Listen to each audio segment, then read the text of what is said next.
एक बार की बात है, सर्दियों के दिन थे। शीतलपुर नाम के एक छोटे से गांव में कड़ाके की ठंड पड़ रही थी।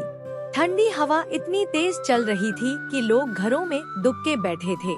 उसी गांव में मोहन नाम का एक गरीब आदमी रहता था। मोहन फटे पुराने कपड़े पहनकर बाजार में फल और सब्जियां बेचता था। मोहन जोर जोर से आवाज लगा रहा था, सब्जी ले लो, ताजी ताजी सब्जी ले लो, फल भी लाया हूँ, खाकर सेहत बना लो।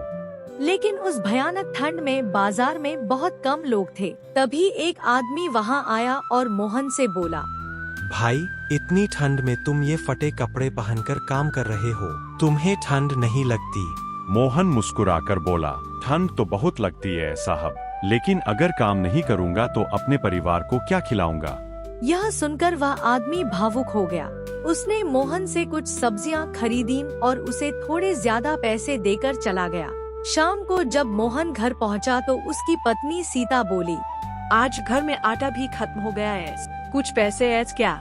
मोहन ने अपनी दिन भर की कमाई सीता को दे दी। तभी उनकी छोटी बेटी परी कांपते हुए बोली, पिताजी, मुझे बहुत ठंड लग रही है। यह सुनकर मोहन का दिल भर आया। उसने मन ही मन सोचा, मुझे और मेहनत करनी होगी ताकि अपने परिवार को अच्छे कपड़े दिला सकूं।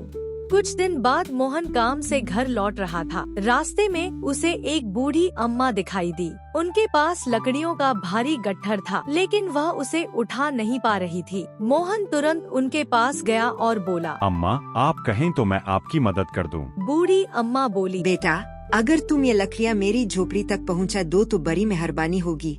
मोहन ने बिना कुछ सोचे लकड़ियों का गट्ठर उठाया और उन्हें उनकी झोपड़ी तक पहुंचा दिया। बूढ़ी अम्मा बहुत खुश हुईं। उन्होंने कहा, बेटा, तुम बहुत नेक इंसान हो, मैं तुम्हें एक छोटा सा उपहार देना चाहती हूँ।